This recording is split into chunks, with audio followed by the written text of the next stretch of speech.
Suffolk Pod Show is produced and managed by podtalk.co.uk. I'm Mark Mason. And I'm Susanna Hornby. Episode 27. Susanna talks to Sam HANKS, Farmland Wildlife Adviser for the Suffolk Wildlife Trust.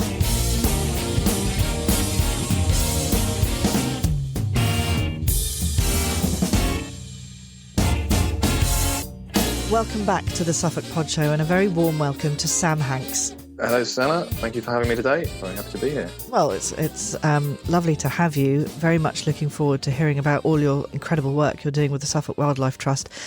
When did you first become interested in wildlife? It's been a lifelong thing for me. I had a very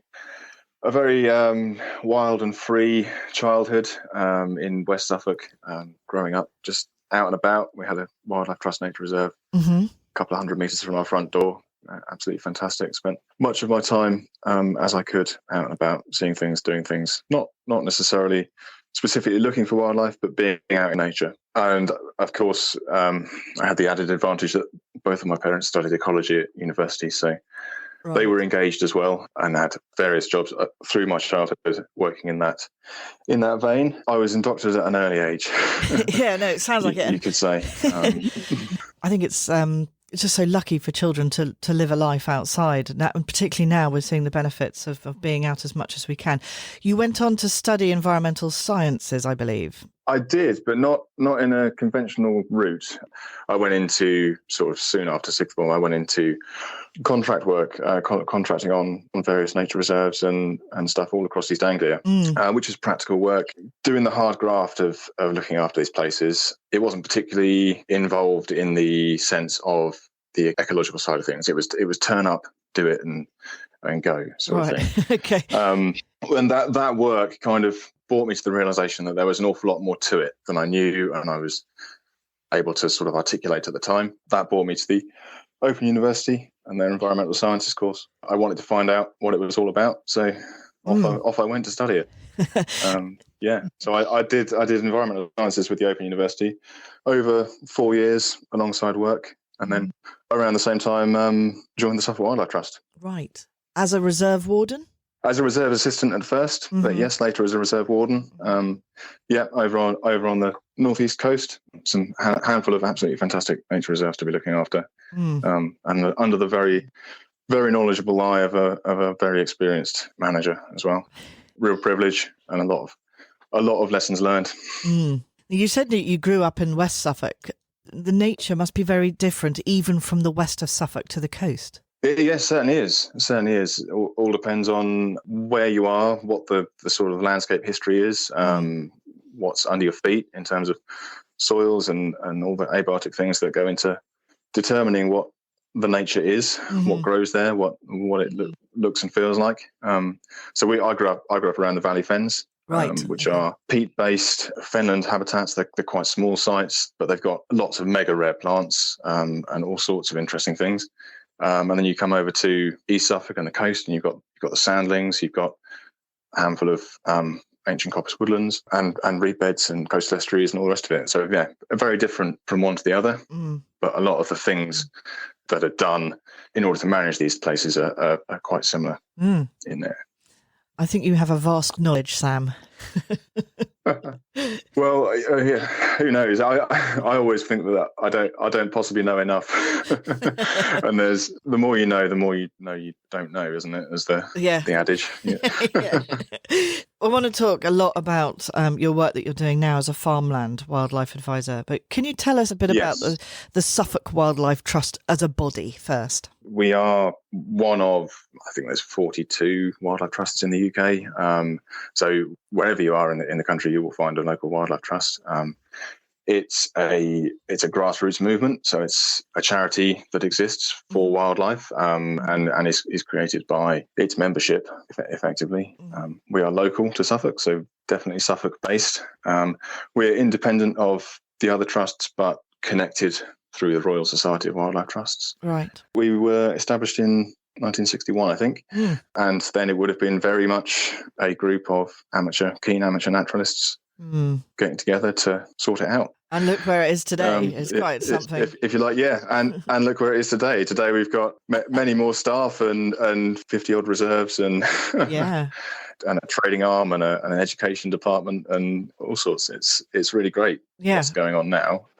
It's fantastic to be working for a charity with such a resource. Yeah, I'm going to talk about the importance of membership in a bit. But what are the main missions or objectives of the Trust here in Suffolk? Here in Suffolk and across the country, in fact, it's really summed up by those words from the Lawton Review of being bigger, better, and joined up, isn't it? And more connected. Our current campaign and ask and mission is to see 30% of land and sea well managed for wildlife by the year 2030, which is a big ask in a county like Suffolk, where 80% of it is productive farmland. That's our goal. Delivering that at fine scale is where all the work is, really. Right. It's about making those big spaces for nature, so that our nature reserves or other nature reserves or whatever county wildlife sites, which are generally privately owned but managed for wildlife, making those as good as they can be, bigger and better. For example, our recent project at Carlton Marshes is a case in point. We managed to purchase a large tract of land nearby to the existing reserve, and we've just completed a huge project to turn it all into wader-friendly wetlands and rebed, which is absolutely brilliant. That's well worth a visit if you're in the area, actually. Yeah. I know. I'm writing it down right now. Get the plug in.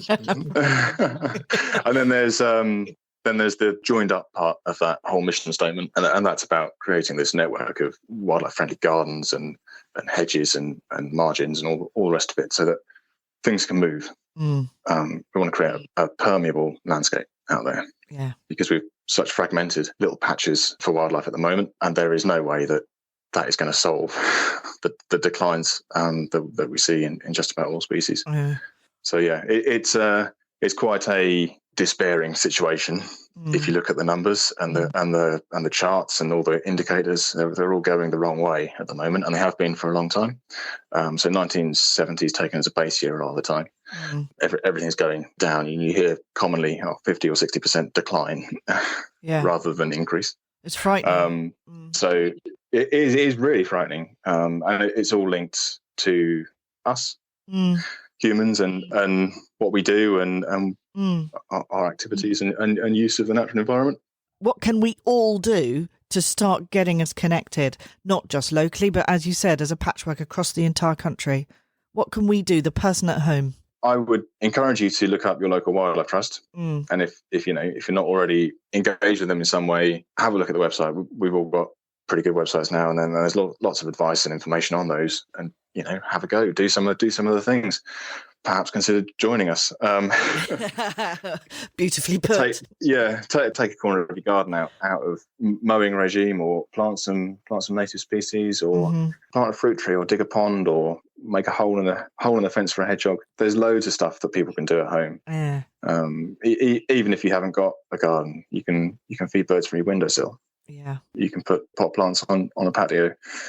There's loads that you can do. There's one area that I really wanted to pick up on, because I think without this creature, the whole harmony of nature stops, and that's bees. Yes, bees are a real flagship of pollinating insects generally. So it's bigger than bees. Right. And it's important to distinguish between bees and bees. Okay. So bees that we keep for honey, they are facing a lot of challenges, and one of those is pesticides and the like in the environment. Yeah. But it's important to understand that we know so much about them, and we can do things for them because they are a farmed insect, effectively. Right. Yeah. But we mustn't lose sight of the fact that the vast majority of pollination services are going to be carried out by wild pollinators, and they are hoverflies and flies and wasps and bees, a whole host of things, and moths and butterflies, that will all be affected in a similar way. So it's an easy message to say, let's do something for bees. Yeah. And it's great that message is out there and everyone gets it. And bees as an umbrella are critically important. And if we lose pollination services generally, or to a significant extent, if we look at the example in China, where they've effectively lost their pollinating insects from their ecosystems in places, and they are trying to hand pollinate fruit trees, and other flowering crops. We can't, as a society, possibly entertain that as an idea. So we all need to get behind a lower pesticide food production system. And the Wildlife Trusts are campaigning to see integrated pest management adopted across our farm systems. And that's a system where pesticides are used only as a last resort. So it's not organic, so that you can still use pesticides, but you would be building ecologically resilient farming rotations and practices in order that you reduced your need to use pesticides, and you would only use them when you met certain threshold criteria for crop damage. If everyone did that, then we would be going in the right direction, effectively. It's not easy from the point of view of a farmer. No, which brings... it's a very complicated system. Yeah. It sounds very intricate. And actually that brings us neatly onto the fact that actually you are a Farmland Wildlife Adviser. So take us into that role now that you do, and how you work with the local farming community and the successes that you've had, actually. Yes. So, I've been working as a Farmland Wildlife Adviser for just over a year and a half now, something like that, having moved from my role as a warden. So I've been bringing a lot of my practical experience to this role. We are, and I am. In fact, I must say it's not just me. There's loads of really switched on, engaged people working with farmers. It's worth noting that, and just saying that me on my own, there's no way I'm going to talk to every farmer in Suffolk. No, it's never going to happen. There's a lot of them. There's only one of me. So there's a lot of people working on this, and a lot of people trying to go in a similar direction as well. We are, and my role is focused on farm wildlife, looking at those on-farm habitats where we can make improvements and sometimes it's small changes to management to really make things work. And they can be a whole range of things. They can be in-field habitat for ground nesting birds, skylark and the like. They can be marginal habitats, so the hedgerow networks and the field margins and things. They can be semi-natural habitats such as wildflower-rich grasslands or floodplain meadows, those sorts of things. We're focusing on those elements of the farmed environment that aren't the factory floor, and we're trying to get those, more of them, of course, join them all together and make sure that they're all in good condition. Yeah. No. Which is, no small task. One of the really successful things recently has been farmland ponds. We're doing a lot of work on farmland ponds, and farmland ponds are probably the most biodiverse element of a lowland farm system. You have a good conditioned pond, clean water, open to the sun, some scrub nearby. It just works for absolutely everything, because everything needs water. We've been restoring and creating ponds at quite a good rate. It's great to see so many farmers getting on board with them as well. Yeah, I was just about to say, and the farmers, are they conducive to this work? Yes, by and large. If a farmer is engaging with the Wildlife Trust, then they are generally switched on and willing to do things. And in my experience, it's been positive and successful. There are, of course, as there is in any industry, those that aren't interested and won't engage. And I think with those characters, it's about positive messaging generally. Yeah, because one can waste a lot of breath. Yeah, for little gain. So we are working with farmers and groups of farmers, and I should really talk about cluster farms as well, who are switched on and engaged and want to do good things, which is great. Yeah, well, really positive experience actually. The whole sort of last 18 months or so working on this has been really good. Put it into real terms. What have you actually achieved, like percentage-wise, of turning farmland into, wildlife land?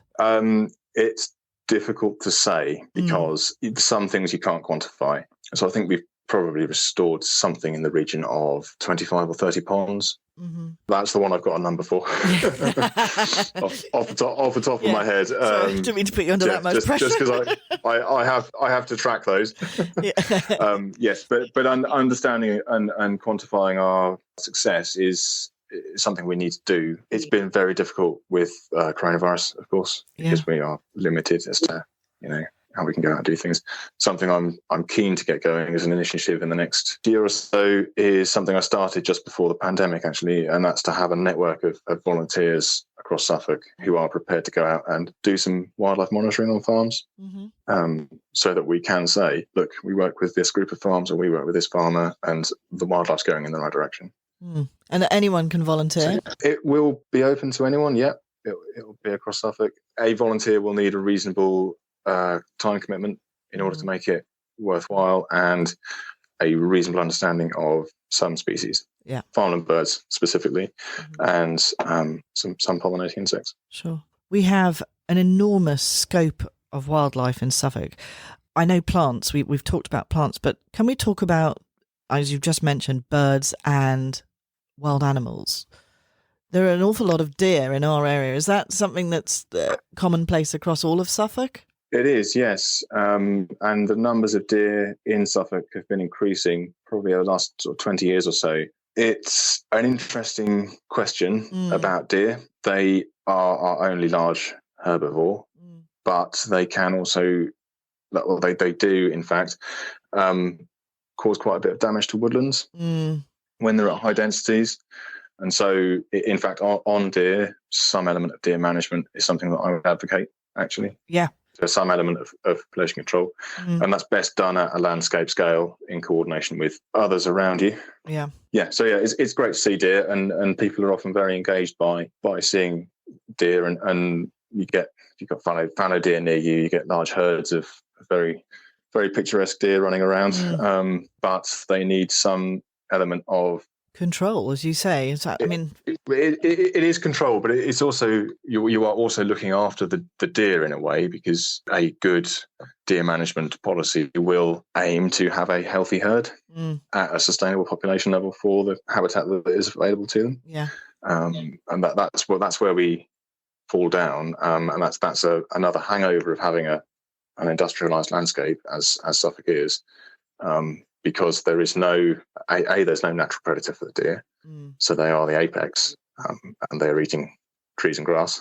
Yeah. So there's a really short food chain, but also the habitat is much reduced, the natural habitat that they would use. So they are eating a lot of crops, yes, but they're also spending a lot of their time in the smaller woodlands, which are otherwise not receiving positive management. So it's quite quick for a population of deer to do a lot of ecological harm. Yeah, you're talking about sensitive conservation, basically. Yes, yeah, and we need to be open about the fact that it's a necessity in many places to do this, because it can be quite a polarizing subject.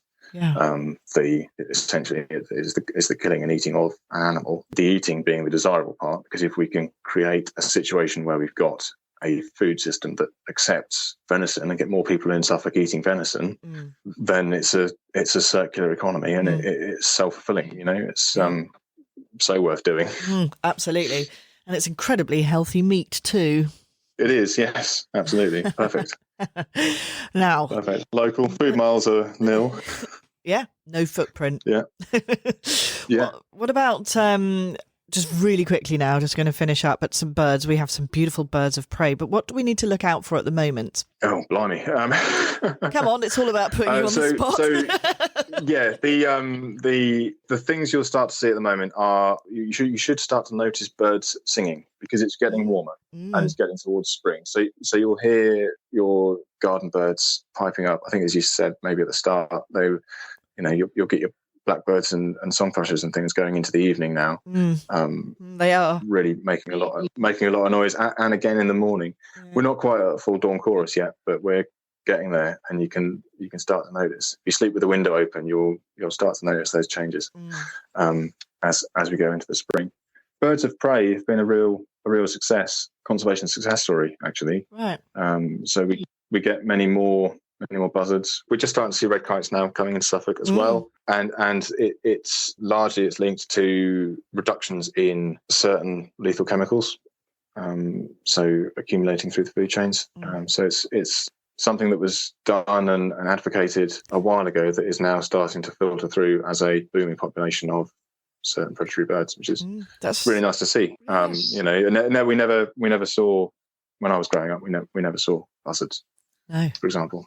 But now you can go out in Suffolk anywhere, more or less, and you'll see them, which is fantastic, and something that everyone can probably recognise. Are they they're fairly small bird of prey, the ones that hover near the side of the road over the verges? Yeah, kestrels. Those are kestrels, right? Okay. They're kestrels. Yeah. Yeah. They're doing well as well. I got to go and get my bird jigsaw out. I've forgotten them all. Yeah. And a nice character species as well for Suffolk that's done well is the barn owl. Uh-huh. And the Wildlife Trust were involved in a big project to put up a lot more barn owl boxes and things, and they've actually they're doing quite well. Yeah. They have their ups and downs, of course, but so linked to the weather and populations of voles, but yeah, they're doing okay. That's all good news. Yeah. Now, how do we get involved with the Suffolk Wildlife Trust? Well, I would definitely recommend that you find your local Wildlife Trust reserve and pay it a visit and get to know it and look at its wildlife and go throughout the year and see how it changes. And enjoy it because it's there, it's free, it's open. Brilliant. And Several of them now have got centres as well, so you can get a coffee. Very nice. And we will be able to. Seems to be essential in. Yes, indeed, you will be able to soon. You're going to mention Boris's cup of coffee again on the bench. Going on and on. Only if you have it on a bench, yeah. And of course, we can become a full member. You can, and you certainly should. Yes. Yeah, no, you certainly should. You'll get membership magazine and the membership subscriptions that our members pay, they support our core conservation work. So we're not off spending members' subscription money on all sorts of mad hat projects, if you like. They are supporting our reserves and our staff and absolutely keeping the core of the Wildlife Trust going. So become a member and you can feel good about it. I'm going to do that right now. Excellent. Sam, thank you so much for giving up some of your time to be with us. It's been really interesting talking to you. Okay, I'm very, very happy to talk to you and thank you for inviting me. That's a pleasure, and we'll hopefully meet you soon. All right, take care. Thanks for listening to the Suffolk Pod Show. Find us on Facebook, Twitter or Instagram, or you can visit our website, podtalk.co.uk. And here's our disclaimer. The Suffolk Pod Show will not be held responsible for any omissions or errors in its podcast. The Suffolk Pod Show is produced purely for entertainment purposes. Views and opinions are that of our own or that of our guests.